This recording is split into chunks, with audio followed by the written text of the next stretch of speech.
بسم الله الرحمن الرحيم. إن الحمد لله نحمده ونستعينه ونستغفره ونعوذ بالله من شرور أنفسنا وسيئات أعمالنا. من يهده الله فلا مضل له ومن يضلل فلا هادي له. وأشهد أن لا إله إلا الله وحده لا شريك له وأشهد أن محمدا عبده ورسوله. يا أيها الذين آمنوا اتقوا الله حق تقاته ولا تموتن إلا وأنتم مسلمون. يا أيها الناس اتقوا ربكم الذي خلقكم من نفس واحدة وخلق منها زوجها وبث منهما رجالا كثيرا ونساء. واتقوا الله الذي تساءلون به والأرحام إن الله كان عليكم رقيبا. يا أيها الذين آمنوا اتقوا الله وقولوا قولا سديدا يصلح لكم أعمالكم ويغفر لكم ذنوبكم ومن يطع الله ورسوله فقد فاز فوزا عظيما. أما بعد فإن خير الحديث كتاب الله وخير الهدي هدي محمد صلى الله عليه وسلم وشر الأمور محدثاتها وكل محدثة بدعة وكل بدعة ضلالة وكل ضلالة في النار.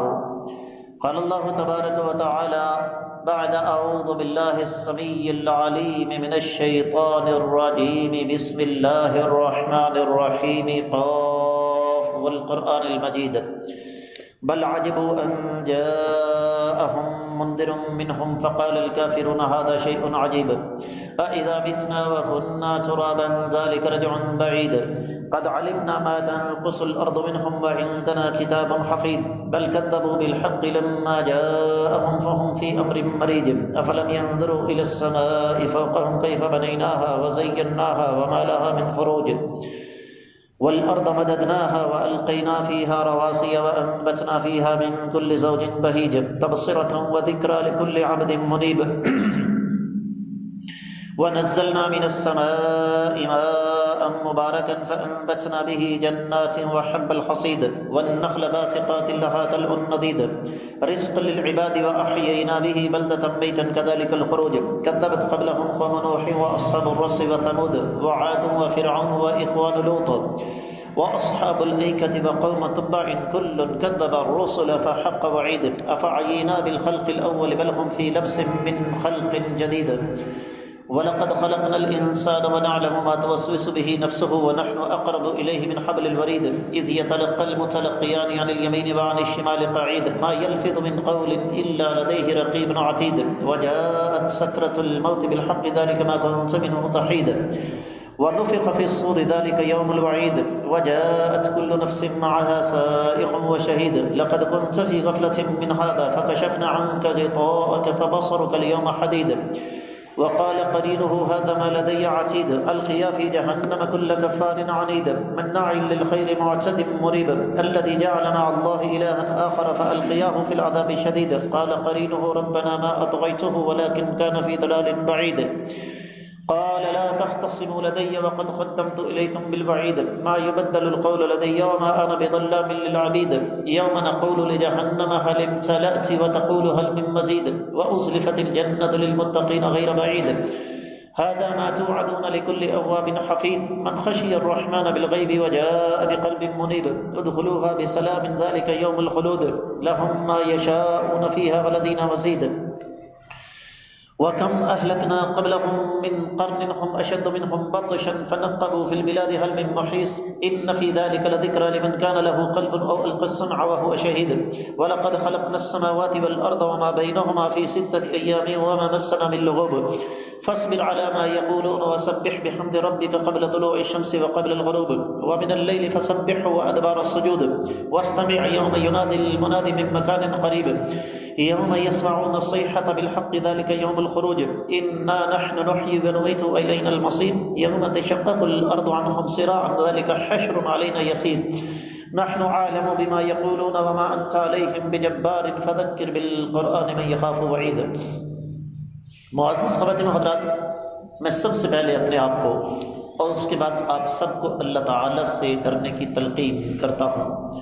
اور جو انسان اللہ تعالیٰ سے ڈر جاتا ہے، رب کائنات اس کے لیے ترقی کے راستے کھول دیتے ہیں۔ آج اللہ تعالیٰ کی توفیق سے 17 شعبان 1444 ہجری اور دوسری طرف 10 مارچ 2023 عیسوی ہے، اور ہمارا آج کا موضوع قوموں کی ترقی کے رہنما اصول کون کون سے ہیں۔ اور یہ جو اصول میں آپ کے سامنے رکھوں گا، ان کا تعلق ایک فرد سے لے کر ایک پوری قوم تک ہے، اور اس میں مسلمان اور غیر مسلم سبھی آ جاتے ہیں۔ درمیان میں آپ کو بتاؤں گا کہ جن اقوام کو آج ہم ترقی یافتہ کہتے ہیں، انہوں نے اپنی ترقی کے لیے کن کن اصولوں پر عمل کیا۔ سب سے پہلے انتہائی اختصار کے ساتھ ترقی کہتے کسے ہیں؟ اگر میں یہ کہوں کہ کامیابی کا دوسرا نام ترقی ہے تو یہ بات غلط نہیں ہوگی۔ اب کامیابی دو قسم کی ہے، دنیاوی اور اخروی۔ جو اصول آج میں آپ کو بتا رہا ہوں، ان پر عمل کر کے دنیا اور آخرت دونوں جہانوں میں ترقی کی جا سکتی ہے، کامیابی حاصل ہو سکتی ہے۔ ان میں سب سے پہلا اصول تقوی اللہ، اللہ تعالیٰ کا ڈر اور خوف۔ ایک فرد سے لے کر ایک قوم تک، حکمران تک، میرے اللہ نے قرآن میں ایک اصول بیان کیا، وعد اللہ الذین آمنوا منکم وعملوا الصالحات لیستخلفنہم فی الارض کما استخلف الذین من قبلہم۔ رب کائنات نے ان لوگوں سے وعدہ کیا ہے جو ایمان لائے اور نیک عمل کرتے رہے، میں تمہیں ضرور ضرور زمین میں خلافت عطا فرماؤں گا جس طرح تم سے پہلے لوگوں کو عطا فرمائی تھی۔ خلافت کا حاصل ہو جانا ترقی ہے نا، کامیابی ہے، لیکن شرط کیا ہے؟ یعبدوننی لا یشرکون بی شیئا، میری عبادت کرنی ہے، میرے ساتھ کسی کو شریک نہیں بنانا۔ دوسرا مقام والذین ان مکناہم فی الارض، وہ لوگ جن کو ہم نے حکومت، سلطنت، چودراہٹ، نمبرداری عطا فرمائی ہے، ان کی سب سے پہلی ذمہ داری یہ ہے کہ وہ اللہ کی زمین پر نماز قائم کریں۔ تقوی کامیابی کے لیے، ترقی کے لیے دوسری چیز وہ کیا ہے؟ اللہ تعالیٰ کی توحید، اللہ تعالیٰ کی وحدانیت۔ امت مسلمہ اگر ترقی چاہتی ہے تو اس کو سب سے پہلے شرک چھوڑنا ہوگا۔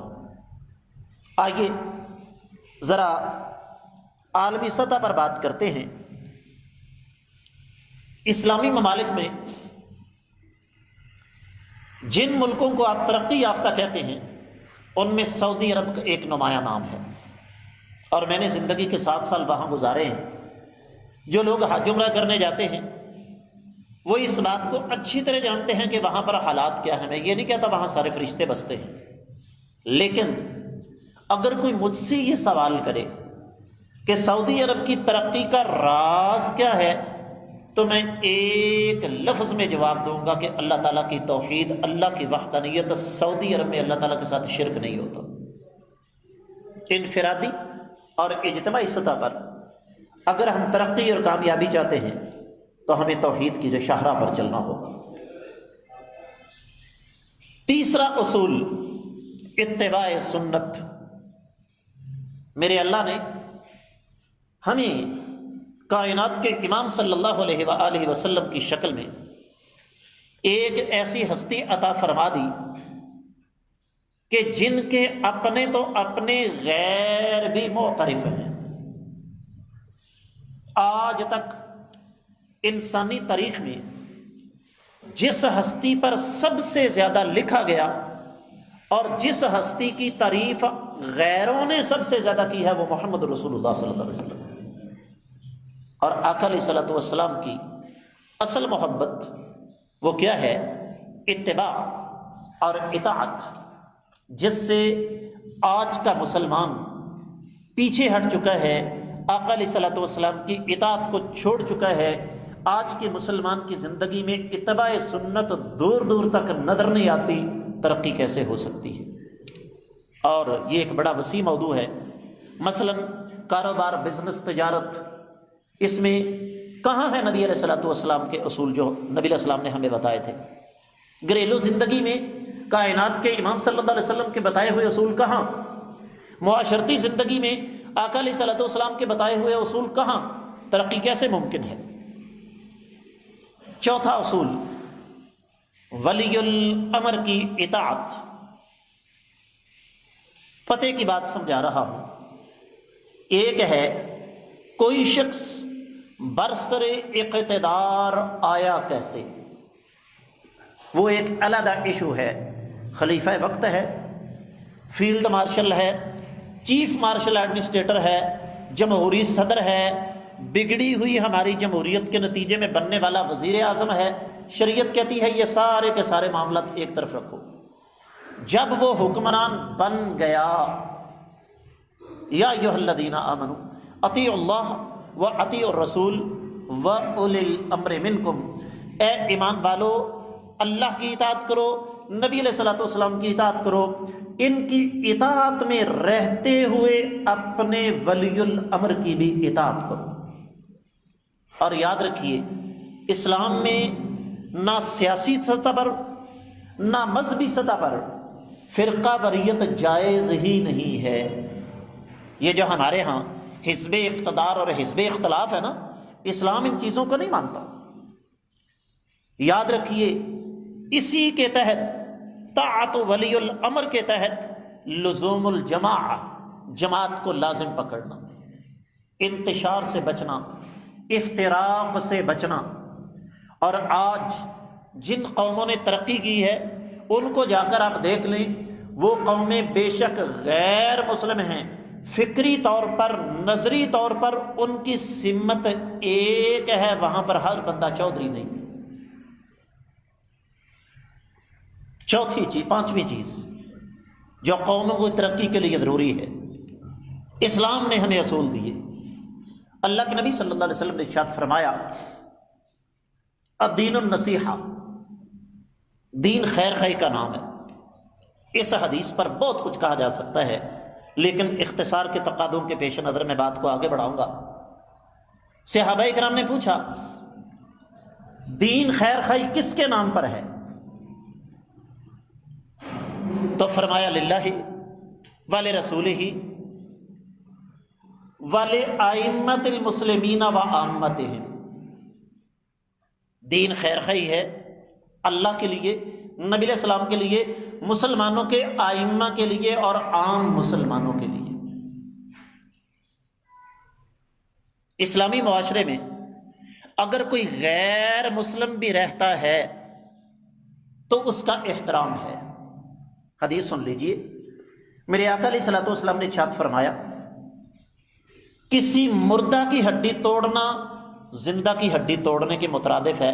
میرے آقا علیہ الصلوۃ والسلام نے یہاں مسلمان اور غیر مسلم کی تقسیم نہیں کی ہے. جہاد فی سبیل اللہ ہوتا ہے، آقا علیہ الصلوۃ والسلام نے اصول کیا بتائے؟ بچوں پر تلوار نہیں اٹھانی، خواتین پر تلوار نہیں اٹھانی، حالانکہ غیر مسلم ہے، بوڑھوں کو کچھ نہیں کہنا، عبادات کو نقصان نہیں پہنچانا، فصلوں، کھیتیوں، کاروبار، بزنس کو نقصان نہیں پہنچانا. اور جس کو حدیث کے لفظ وَإِذَا قَتَلْتُمْ فَأَحْسِنُوا الْقِتْلَةَ، جب تم کسی کو قتل کرو تو اچھے طریقے سے قتل کرو اور لاشوں کا مصلح نہیں کرنا. قومیں ترقی کیسے کرتی ہیں؟ جب ایک دوسرے کا احترام کیا جائے. اس پر اختتام پر بات کروں گا میں تھوڑی سی مزید بھی. چھٹی چیز میرے آقا علیہ الصلوۃ والسلام کی حدیث ہے، فرمایا منافق کی کتنی نشانیاں جی؟ 3، اور ایک روایت میں 4. ان میں سے ایک کیا ہے؟ اذا اؤتمن خان، جب منافق کو امانت سونپی جائے تو کیا کرتا ہے بھائی؟ خیانت کرتا ہے۔ شرعی مسئلہ ہے، میرے آقا علیہ الصلوۃ والسلام نے اس کو قانون کا، قوم کا، اجتماعیت کا، معاشرے کا مسئلہ نہیں قرار دیا۔ شرعی مسئلہ ہے کہ جو بندہ خیانت کرتا ہے، بددیانتی کرتا ہے، وہ منافق ہے، اس کے اندر منافقت کی نشانیاں ہیں۔ شریعت اسلامیہ قوموں کی ترقی کے لیے خیانت کے راستوں پر بند باندھتی ہے۔ پھر اسی طریقے سے ساتواں اصول، یہ میں نے موضوع کا انتخاب کیوں کیا، اس کی ایک وجہ یہ بھی ہے کہ ابھی رمضان آگے آ رہا ہے، پورے سال کا گندا اور ملاوٹ شدہ مال تاجروں نے سٹاک کیا ہوا ہے۔ رمضان آئے گا، گندا ترین بیسن گندی دالوں سے بنا ہوا کیڑوں والا وہ نکال کے مارکیٹ میں آ جائے گا۔ میرے آقا علیہ الصلوۃ والسلام نے فرمایا من غش فلیس منا، جس نے ملاوٹ کی وہ ہم میں سے ہی نہیں ہے۔ ترقی کیسے ہو؟ میں نے سب سے پہلا نقطہ کیا بیان کیا ہے؟ تقوی، اللہ تعالیٰ کا ڈر۔ جس انسان کے دل میں رب کائنات کا ڈر ہوگا وہ کبھی بھی خیانت اور ملاوٹ کے راستے پر نہیں چلے گا۔ اور یہ ملاوٹ صرف کھانے پینے والی چیزوں میں نہیں، یہ ملاوٹ دین میں بھی آ گئی ہے۔ میرے مغل برادری سے تعلق رکھنے والے بھائی محسوس نہ کریں، ہم پنجابی میں کہا کرتے ہیں، اب تو دور نہ رہا، لوہے کی چارپائیاں آ گئیں۔ ہم پنجابی میں کہا کرتے ہیں کہ جڑا ماہر ترخان ہوتا ہے نا، وہ کی کرتا ہے؟ وہ چھیک بھی صحیح کرتا ہے تے چول بھی صحیح بناتا ہے۔ تے جنوں پھال لان دی عادت پہ جائے انہیں پھال لازمی لانی ہے، بھاویں پاوا پاٹ جائے۔ جس کو دین کے اندر پھال ٹھونکنے کی عادت پڑ جائے نا، اس نے اپنی طرف سے دین کے اندر کچھ نہ کچھ ضرور شامل کرنا ہے، بھاویں دین دا پاوا ہی پاٹ جائے۔ بددیانتی نہیں، خیانت نہیں، ملاوٹ نہیں، یہ دین کس نے نازل کیا جی؟ اللہ نے۔ لے کر کون آیا؟ جبریل۔ اور آیا کس ہستی پر؟ محمد رسول اللہ صلی اللہ علیہ وسلم پر۔ میرا یا میرے ساتھی علماء کا فرض کیا ہے کہ اس خالص دین کو اسی طریقے سے لوگوں تک پہنچایا جائے۔ قومیں ترقی تب کرتی ہیں جب قوموں کے اندر ملاوٹ نہیں ہوتی۔ اور میں یہاں ضرور اس بات کا تذکرہ کرنا چاہوں گا، جن قوموں کو آج آپ ترقی یافتہ کہتے ہیں نا، یورپین ہو گئے، وہاں پر آپ کو دو چیزیں بالکل خالص ملیں گی۔ اور وطن عزیز پاکستان کی بدقسمتی کہہ لیں کہ یہاں پر ان دونوں چیزوں میں آپ کو انتہا درجے کی ملاوٹ ملے گی۔ ایک تو آپ کو ان کے ہاں کوئی دوائی 2 نمبر نہیں مل سکتی، اور نمبر 2، وہاں پر آپ کو کھانے پینے والی کوئی جعلی چیز نہیں مل سکتی۔ ہمارے ہاں سب سے زیادہ ملاوٹ ان دونوں چیزوں میں ہوتی ہے۔ وہ شاعر نے کہا تھا، اجاڑ راتوں میں ریت دھرتی پہ فصل بوئی تھی چاندنی کی، اب اس میں اگنے لگے اندھیرے تو جی میں کیسا ملال رکھنا۔ یہ کیسے ہو سکتا ہے کہ میں بیسن کے اندر مٹری کا استعمال کروں گا؟ آسٹریلیا کے چھپڑوں میں اگتی ہے وہ۔ یہ جو آپ کو بیسن بازار میں ملتا ہے نا، اس کا 80% سے زیادہ حصہ اس مٹری پر مشتمل ہوتا ہے جو آسٹریلیا کے چھپڑوں میں اگتا ہے، وہاں سے یہ امپورٹ کرتے ہیں۔ کیا ہماری قوم مرچوں کو رنگ نہیں کرتی؟ کیا پرانی پتی کو نئی کے اندر ملا کر استعمال نہیں کیا جاتا؟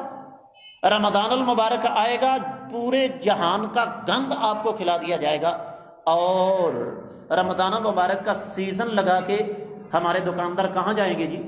حج کرنے کے لیے۔ کعبے کس منہ سے جاؤ گے غالب، شرم تم کو مگر نہیں آتی۔ ترقیاں کیسے ہوتی ہیں؟ اسی طریقے سے جب ہم مزید آگے بڑھتے ہیں، 8ویں چیز، میرے آقا علیہ الصلوۃ والسلام کی زندگی کا اگر جائزہ لیں تو آقا علیہ الصلوۃ والسلام نے ہمیں خوراک کے بنیادی رہنما اصول بتائے، اور آج ان میں سے 10% تو دور کی بات ہے، 1% پر بھی ہم عمل نہیں کر رہے۔ میرے آقا علیہ السلام کی پسندیدہ سبزی کون سی ہے بھائی؟ پتہ ہے نا؟ پتہ ہے؟ اگر میں ہاتھ کھڑے کرواؤں کہ پچھلے جمعے سے لے کر اس جمعے تک کن کن کے گھر میں 1 دفعہ پکی ہے، تو 1-2 کے علاوہ کوئی نہیں ہاتھ اٹھائے گا۔ میرے آقا علیہ السلام کا پسندیدہ پھل کھجور، جو صرف رمضان میں ہمارے کام آتا ہے۔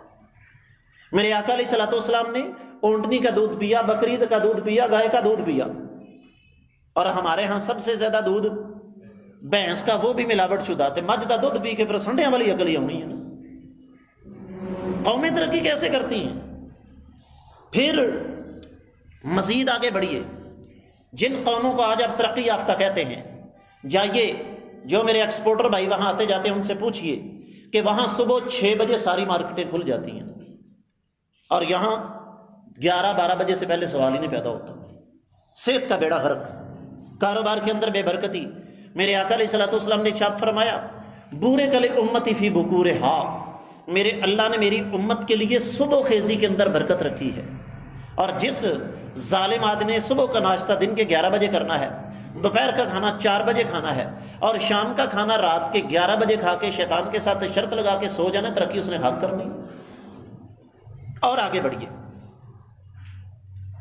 جو کہنے والا ہوں آپ کو بات پسند نہیں آئے گی لیکن حقیقت ہے، اور وہ کیا ہے؟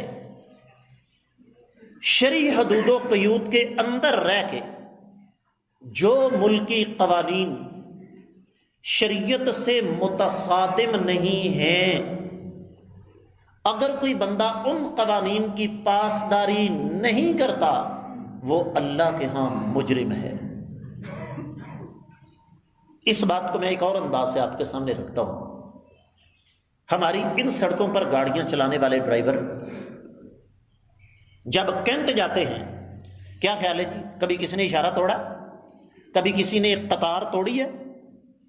اگر اشارہ بند ہے، اکیلا فوجی کھڑا ہے پاکستان ٹینک والے چوک میں، پی ٹی سی والوں کے دفتر کے پاس اکیلا فوجی کھڑا ہے اور 50 گاڑیاں آ رہی ہیں، اس نے ہاتھ سے یوں اشارہ کیا، سارے رکیں گے یا نہیں رکیں گے؟ کیوں؟ اس لیے کہ پتہ کہ وہاں ڈنڈا تیز ہے۔ سوال یہ ہے، فوجی کے ڈنڈے سے ڈرتے ہیں، عرش والے رب کے ڈنڈے سے کیوں نہیں ڈرتے؟ میرے یہاں گوئے کی سٹاپ پر ایک پولیس والا کھڑا ہے، وارڈن کھڑا ہے، وہ مجھے اشارہ کرتا ہے، استاد جی رک جائیں۔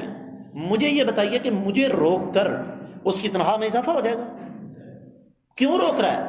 اس لیے کہ آگے رش ہے، وہ ذرا گزر جائے، آپ کے لیے آسانی ہو جائے۔ اور ایک بار پھر آپ کو یاد دلا دوں کہ دنیا میں جن قوانین، جن قوموں نے ترقی کی ہے، ان کے ہاں قانون پر سمجھوتا کوئی نہیں ہے۔ بے شک ان کے قوانین کالے ہیں، غلط ہیں، جیسے بھی ہیں، لیکن وہاں پر قانون پر سختی سے عمل درآمد ہے، اور وہاں پر ہر بندے کو پتہ ہے کہ اگر میں نے قانون کی خلاف ورزی کی نتیجہ کیا نکلے گا۔ سعودی عرب کے اندر کسی کو قتل کر دیا تو سزا گردن کٹ گئی، چوری کی سزا ہاتھ کاٹ دی۔ ترقیاں ایسے ہوا کرتی ہیں۔ آگے بڑھیے، یہ جتنے نکات میں نے آپ کی خدمت میں رکھے ہیں، یہ میں قرآن و حدیث سے نکال کر آپ کی خدمت میں رکھ رہا ہوں، یہ میری اپنی طرف سے نہیں ہے۔ آگے بڑھیے، قومیں ترقی کیسے کرتی ہیں؟ جب دوسروں کو اپنے پر ترجیح دیں۔ میرے اللہ نے قرآن میں ایک اصول بیان کیا، وَيُؤْثِرُونَ عَلَىٰ أَنفُسِهِمْ وَلَوْ كَانَ بِهِمْ خَصَاصَةٌ۔ نبی علیہ الصلوۃ والسلام کے صحابہ کرام کی عظمت کے ترانے گائے میرے عرش والے رب نے عرش پر سے، فرمایا وہ دوسروں کو اپنے اوپر ترجیح دیتے ہیں، چاہے وہ چیز اپنے ذاتی استعمال کی کیوں نہ ہو۔ جس دن مسلمان کو اس بات کی سمجھ آ گئی کہ مجھے اپنی ذات کو نہیں دیکھنا بلکہ دوسروں کو دیکھنا ہے، اللہ کی قسم اس دن مسلمان ترقی کر جائے گا۔ مثال لے لیجئے، ایک آدمی کوئی فیکٹری لگاتا ہے، اب نیت کا فرق ہے۔ پہلی نیت کیا ہے؟ مال بناؤں گا، پاکستان میں یا بیرون ملک بیچوں گا، نوٹ چھاپوں گا، امیر بن جاؤں گا۔ اللہ کہتا ہے ٹھیک ہے۔ دوسرا راستہ، جگہ بھی وہی، فیکٹری بھی وہی، اس فیکٹری کی پیداوار پروڈکشن بھی وہی، ارادہ کیا ہے، نیت کیا ہے؟ اس فیکٹری سے جو مال تیار ہوگا اس میں کام کرنے والے مزدوروں کا، افسروں کا، فورمینوں کا، مینیجروں کا فائدہ ہوگا، اور جو مال نکل کر باہر جائے گا وہ انسانیت کے کام آئے گا۔ رب کائنات عرش پر سے کہتے ہیں جا میرے بندے، میری رحمت تیرا انتظار کر رہی ہے۔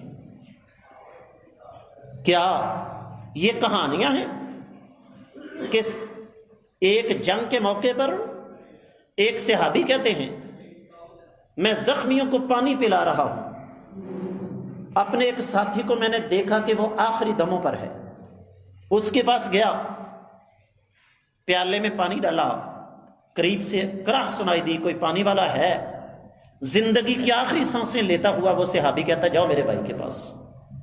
کہتا میں دوسرے کے پاس گیا، پیالے کا پیالہ میرے ہاتھ میں ہے، اس کو میں نے بڑی مشکل سے اٹھایا، اٹھا کے اس کے منہ کے ساتھ پیالہ لگایا، چاہتا تو گھونٹ پی سکتا تھا، پیالہ منہ کے قریب آیا ہے، آواز آئی کو پانی والا ہے۔ اس صحابی نے آخری لمحات میں پیالے کو ہٹا دیا، کہا میرے بھائی کو جا کر پلا دو۔ کہتا میں تیسرے کے پاس گیا ہوں، اس کا وقت آ چکا تھا، وہ اللہ کو پیار ہو چکا تھا۔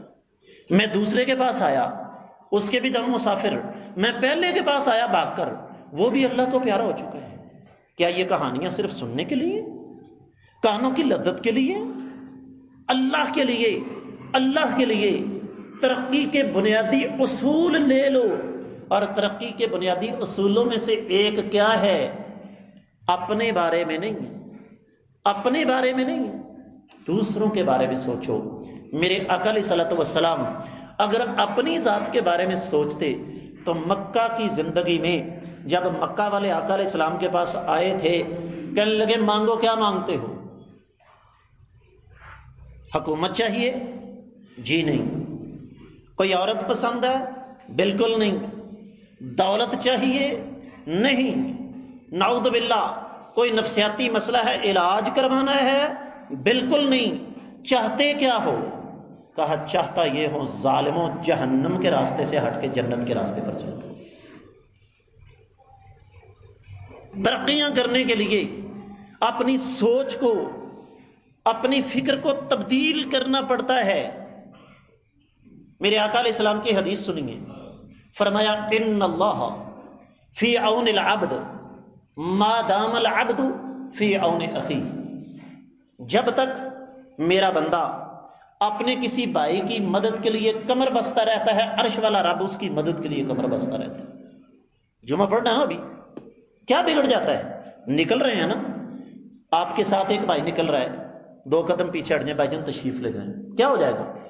کتنے سیکنڈ کا فرق پڑ جائے گا؟ کون سی آگ بجانی ہے جا کے؟ لیکن ہماری صورتحال کیا ہے؟ یہ ہر چوک چوراہے پر ٹریفک کا بے ہنگم ہجوم کس لیے ہے؟ کہ ہم میں سے ہر بندے کو اپنی پڑی ہوئی ہے کہ میں نکل جاؤں باقی سارے جائیں جہنم میں۔ قومیں ایسے ترقی نہیں کیا کرتی ہیں۔ 12واں اور آخری نقطہ، اجتماعی فکر رکھیں، اجتماعی سوچ رکھیں، اور یہاں آ کے آپ کو پتہ چلے گا کہ بدبخت سیاست دان اور ملک کی خاطر قربانی دینے والے محافظ اداروں میں فرق کیا ہے۔ محافظ پوری قوم کا سوچتا ہے، 50-55 ڈگری سینٹی گریڈ کے ٹمپریچر میں کھڑا ہے گن لے کر، عید والے دن فوجی سبی، جیکب آباد، ہارون آباد، فقیر والی، بہاول نگر کے بارڈر پر، کس لیے؟ میں رات کو جاگوں گا میری قوم سوئے گی۔ لیکن سیاستدان اس کی سوچ کیا ہے؟ باڑ میں جائے ملک، باڑ میں جائیں عوام، میرا خزانہ، میرے اثاثے، میری جائیدادیں، میرے بیرون ملک جناب محلات۔ آئیے بات کو اختتام کی طرف لے جاتے ہوئے بتا دوں، قوموں کی ترقی کے میں نے 12 رہنما اصول آپ کے سامنے رکھے۔ سب سے پہلے اللہ تعالیٰ کا ڈر، توحید۔ دوسری چیز، سب سے پہلے تقوی، اللہ تعالیٰ کا ڈر۔ دوسری چیز توحید۔ تیسری اتباع سنت۔ چوتھی ولی الامر، حکمران وقت کی اطاعت، ایک مٹھی ہو کر رہنا ہے، انتشار کا شکار نہیں ہونا۔ 5ویں چیز دوسروں کا احترام اور دوسروں کی خیر خواہی۔ 6ٹھی چیز خیانت نہیں کرنی۔ 7ویں چیز ملاوٹ نہیں کرنی۔ 8ویں چیز اپنی اور دوسروں کی صحت کا خیال رکھنا ہے۔ 9ویں چیز ملکی قوانین جو قرآن و سنت سے متصادم نہیں ان کا احترام کرنا ہے۔ 10ویں چیز کھانے پینے میں احتیاط۔ 11ویں دوسروں کا اپنے آپ پر ترجیح، اور 12ویں چیز اجتماعی فکر کو فروغ دیں۔ اللہ تعالیٰ سے دعا ہے رب کائنات ہم ان چیزوں پر عمل کرنے کی توفیق عطا فرمائے۔ وما علیہ الا البلاغ المبین۔